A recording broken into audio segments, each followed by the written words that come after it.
Assalamualaikum warahmatullahi wabarakatuh. Saya Rival Nuri Akbar dari kelas manajemen H1 dengan nomor NPM 10120611. Di sini saya akan menjelaskan tentang Marifatullah atau mengenal Allah. Marifatullah. Apa itu marifatullah? Marifah berasal dari kata arafa, yarifu, marifah, yang berarti mengenal. Dengan demikian, marifatullah berarti usaha manusia untuk mengenal Allah, baik wujud maupun sifat-sifatnya. Dalil penguat marifatullah, Quran Surat Al-An'am ayat 19. Katakanlah, siapakah yang lebih kuat persaksiannya? Katakanlah, Allah. Dia menjadi saksi antara aku dan kamu. Dan Al-Quran ini diwahyukan kepadaku supaya dengannya aku memberi peringatan kepadamu dan kepada orang-orang yang sampai Al-Quran kepadanya. Apakah sesungguhnya kamu mengakui bahwa ada Tuhan-Tuhan lain di samping Allah? Katakanlah, aku tidak mengakui. Katakanlah, sesungguhnya Dia adalah Tuhan yang Maha Esa. Dan sesungguhnya aku berlepas diri dari apa yang kamu persekutukan dengan Allah. Ayat ini menjelaskan bahwa Al-Quran memberi petunjuk kepada manusia akan hakikat Tuhan Rabbul Alamin, yaitu Allah Subhanahu wa Ta'ala. Ciri-ciri dalam marifatullah, yang pertama ada asma, nama Allah Subhanahu wa Ta'ala, sifat Allah Subhanahu wa Ta'ala, af'al, perbuatan Allah Subhanahu wa Ta'ala yang terlihat dalam ciptaan dan tersebar dalam kehidupan alam. Figur dalam marifatullah yaitu Rasulullah Shallallahu Alaihi Wasallam. Rasulullah Shallallahu Alaihi Wasallam, dia adalah orang yang paling utama dalam mengenal Allah Subhanahu wa Ta'ala. Sabda Nabi, sayalah orang yang paling mengenal Allah dan yang paling takut kepadanya. Hadis riwayat Al-Bukhari, Muslim. Nabi mengucapkan hadis ini sebagai jawaban dari pertanyaan 3 orang yang ingin mendekatkan diri kepada Allah dengan keinginan dan perasaannya sendiri. Sarana-sarana yang mengantarkan seseorang pada makrifatullah. Yang pertama ada akal sehat, merenungkan ciptaan Allah Subhanahu wa Ta'ala. Banyak sekali ayat Al-Quran yang menjelaskan pengaruh perenungan makhluk ciptaan terhadap pengenalan akali. Yang kedua ada para rasul. Para rasul membawa kitab-kitab yang berisi penjelasan tentang marifatullah dan konsekuensi. Yang ketiga ada asma dan sifat Allah Subhanahu wa Ta'ala. Mengenal asma atau nama Allah dan sifat Allah Subhanahu wa Ta'ala disertai dengan perenungan makna dan pengaruhnya bagi kehidupan ini menjadi sarana untuk mengenali Allah Subhanahu wa Ta'ala. Cara mengenal Allah Subhanahu wa Ta'ala. Ada 2 cara untuk mengenal Allah Subhanahu wa Ta'ala. Yang pertama, ada jalan yang dilalui bukan atas dasar petunjuk Islam. Yang kedua, ada jalan yang dilalui berdasarkan petunjuk Islam. Selanjutnya ada jalan penghalang dalam mengenal Allah. Yang pertama ada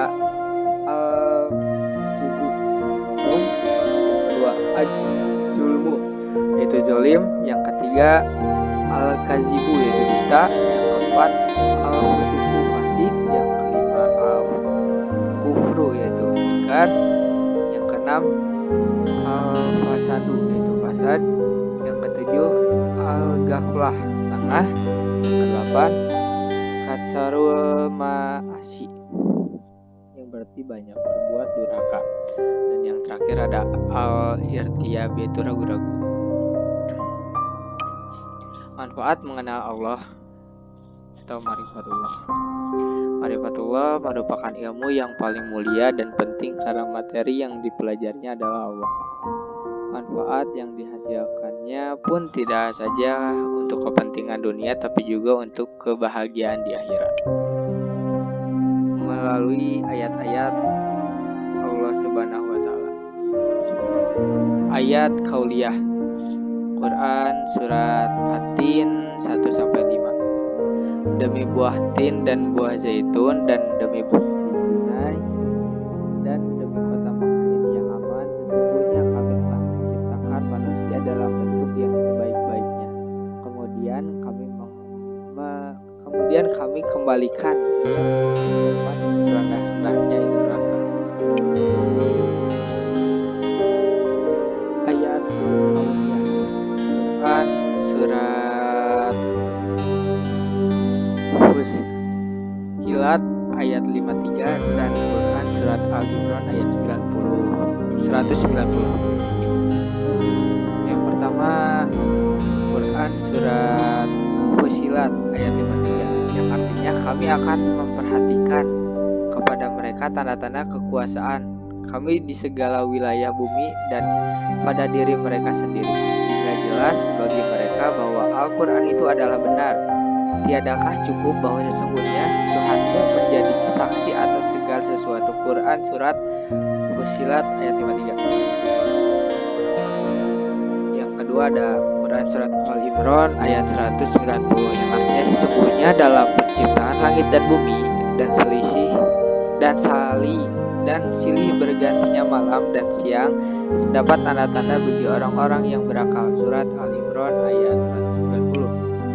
Selanjutnya ada melalui metode Islam dengan nakal dan akal, artinya dan tidak ada seorang pun akan beriman kecuali dengan izin Allah, dan Allah menimpakan kemurkaan kepada orang-orang yang tidak mempergunakan akalnya. Quran surat Yunus ayat 100. Selanjutnya membenarkan Quran surat Al-Imran ayat 191, yang artinya yaitu orang-orang yang mengingat Allah sambil berdiri atau duduk atau dalam keadaan berbaring, dan mereka memikirkan tentang langit dan bumi seraya berkata, ya Tuhan kami, tiadalah Engkau menciptakan ini dengan sia-sia, Maha suci Engkau, maka peliharalah kami dari siksa neraka. Yang selanjutnya ada melalui metode selain Islam, dugaan dan hawa nafsu.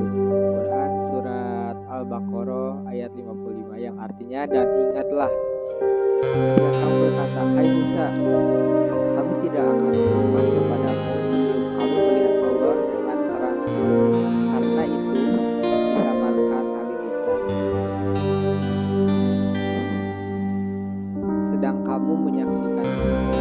Al-Baqarah ayat 55. Ada ragu-ragu. Surat Al-Hajj ayat 5, artinya dan senantiasalah orang-orang kafir itu berada dalam keraguan terhadap Al-Quran sehingga datang kepada mereka saat kematiannya dengan tiba-tiba atau datang kepada mereka azab di kiamat. Quran surat Al-Hajj ayat 55. Ada berakibat kufur, itu Quran surat Al-Kahfi ayat 105, yang artinya mereka itu orang-orang yang terhadap perjumpaan dengan Dia, maka hapuslah amalan-amalan mereka, dan kami tidak mengadakan suatu penilaian bagi amalan mereka pada hari kiamat. Quran surat Al-Kahfi ayat 105. Sekian penjelasan dari saya tentang Marifatullah. Mohon maaf bila ada kesalahan dalam penyampaian karena saya di sini masih belajar. Sekian dari saya. Assalamualaikum warahmatullahi wabarakatuh.